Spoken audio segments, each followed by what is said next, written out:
And I think 2025 could be the year that silver, I'm not saying it's going to be silver's year because I think what's really going on is major asset managers, hedge fund managers, mutual fund managers who've been around a while, have some experience and haven't forgotten the last 10, 20 years. Going forward past 2025, we're going to have huge moves in silver and gold, but it could be the year that silver starts to take off and outperform gold. That's my forecast for 2025. I mean, gold and silver have been really steady, especially gold, since the beginning of the century. It's returned almost 10% a year, and this year it's returned like almost 3 times that. Before we continue to discuss this, please subscribe to our channel and activate the bell icon for timely updates. Silver's up 28.71% versus the dollar. So its performance has matched gold, which in my opinion is leaving a lot of room for silver on the upside. And I think 2025 could be the year that silver, I'm not saying it's going to be silver's year because I think going forward past 2025, we're going to have huge moves in silver and gold, but it could be the year that silver starts to take off and outperform gold. That's my forecast for 2025. I'm sorry, I don't have exact price forecast. That's always very, very tricky. But as I said, they're going to continue, to sink the fiat currencies. And the only way you can measure fiat currencies is versus gold and silver. Some people might say, oh no, it's against Bitcoin.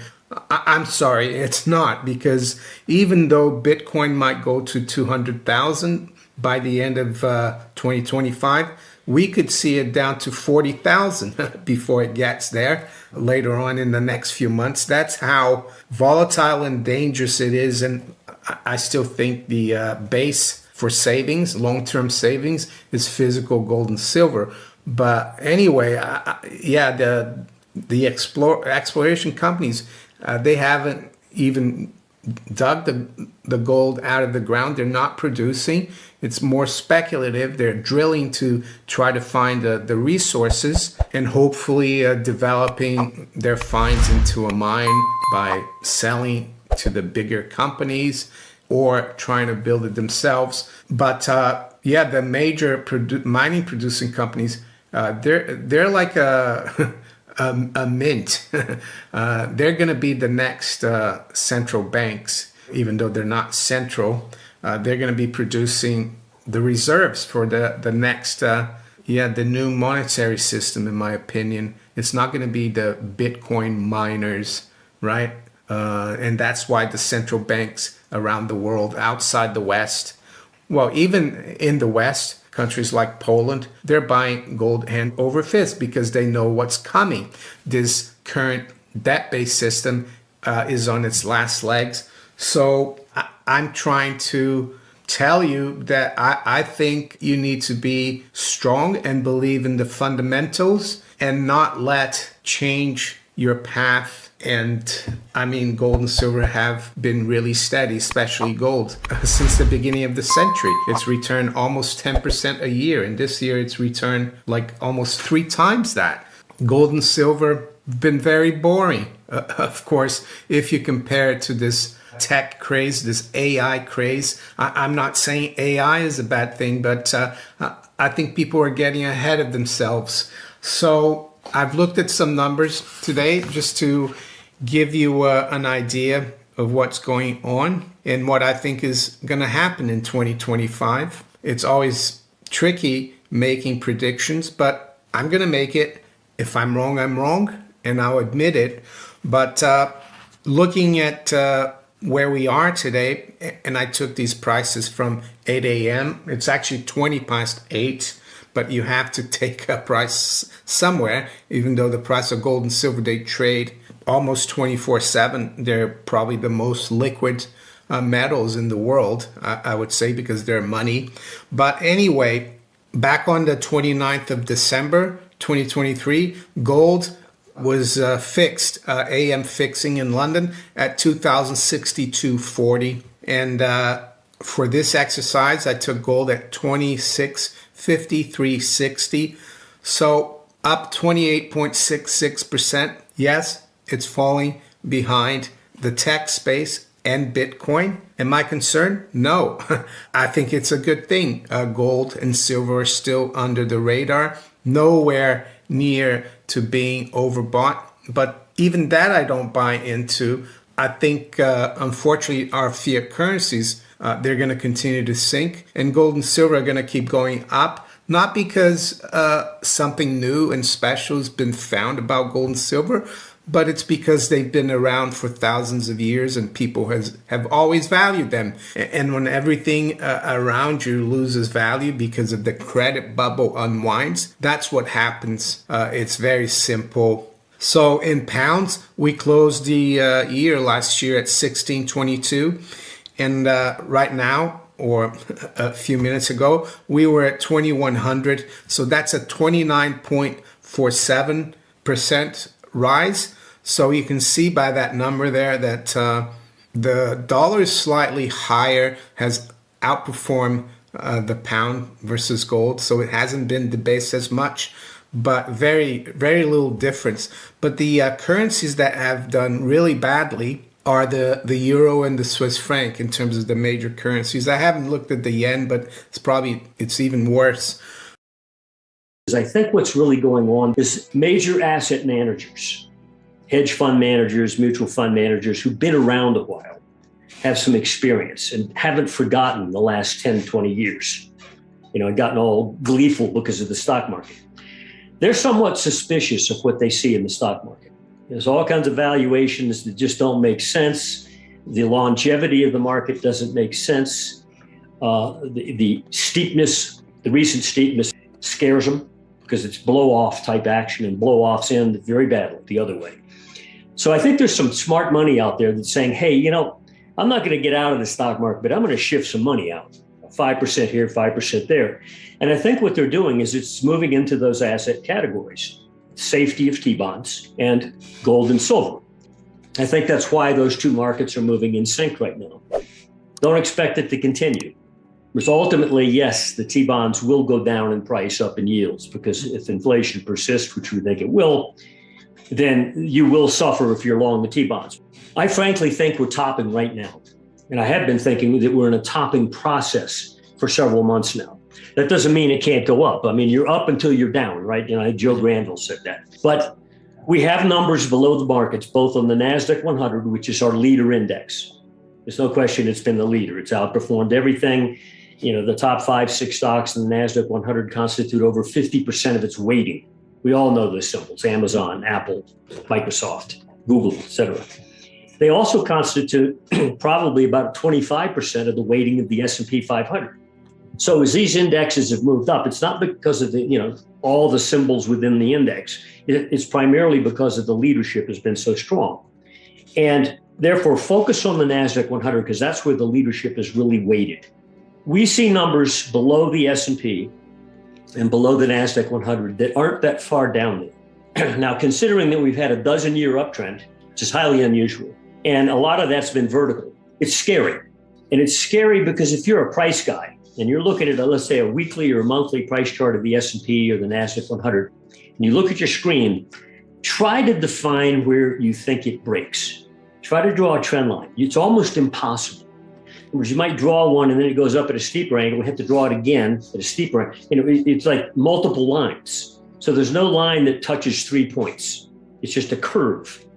The problem for the price chart technician at this point in time is when you turn down, there's no consensus as to where, oops, it broke something. And when you don't have a sense of, where you are on the map, emotions can take over, panic can ensue. So it's going to be an interesting game this year. There's a lot of stuff's going to happen this year, not just the beginning of stuff, but actually the culmination of many of these turns. We try to put blinders on. I mentioned that I saw the front page of the Journal today, but I don't try to pay attention to what other people think or what other factors might be in play here. There are major factors in play, big fundamentals in play. We all know that. In our last weekend report, we had a Fed funds rate chart going back like 30 years. I mean, you just look at the silly thing and you say, No wonder the stock market's gone vertical for a dozen years. It's a zero, and for 10, 12 years, no wonder the stock market was inflated. We've had inflation for many years. It just didn't go into commodities until when asset managers again did what? Change their preferences from stocks to undervalued commodities that have less risk, probably more reward. And sure enough, that's what's happening. So now we have what the public and the Fed call inflation. In fact, we've had it all along. It's just been expressed elsewhere in a vertical stock market. So I think that bubble's going to burst.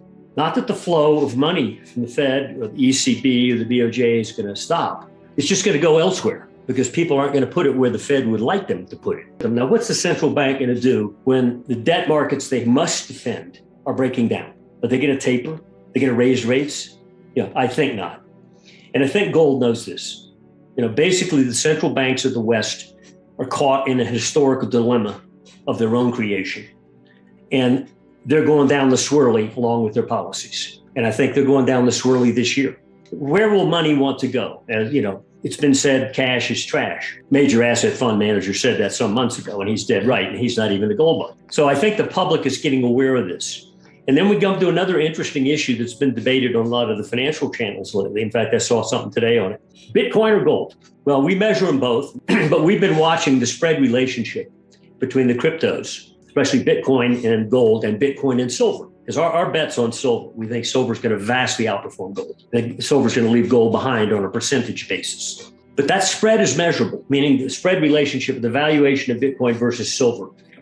Well, clearly over the last, since Bitcoin's been around, it's a baby. It's only been around half dozen years or more. It's thrashing. People can't quite put a valuation on it, but it has definitely beat gold and silver in an irregular manner, but in an upside manner, very violent, just like its price has been.